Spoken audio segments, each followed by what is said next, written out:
বাংলাদেশ দল যখন ভারতের বিপক্ষে টি-20 সিরিজ খেলছে, সাকিব আল হাসান তখন যুক্তরাষ্ট্রে অবস্থান করছেন। তবে সেখানেও ক্রিকেটের সঙ্গেই আছেন দেশসেরা এই অলরাউন্ডার। যুক্তরাষ্ট্রের ন্যাশনাল ক্রিকেট লিগের আয়োজনে 60 স্ট্রাইকার্স টুর্নামেন্টে খেলছেন সাকিব। সেখানে লস অ্যাঞ্জেলস ওয়েভস দলের অধিনায়কের দায়িত্বও সামলাচ্ছেন তিনি। 2024 ন্যাশনাল ক্রিকেট লিগে লস অ্যাঞ্জেলস ওয়েভসকে নেতৃত্ব দেবেন বাংলাদেশি অলরাউন্ডার সাকিব আল হাসান।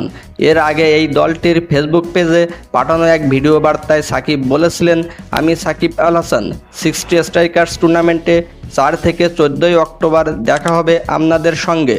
10 ওভারের এই টুর্নামেন্টে খেলার কথা ছিল বাংলাদেশের আরেক তারকা তামিম ইকবালের, কিন্তু ভিসা জটিলতায় তার খেলা অনিশ্চিত বলে জানা গেছে।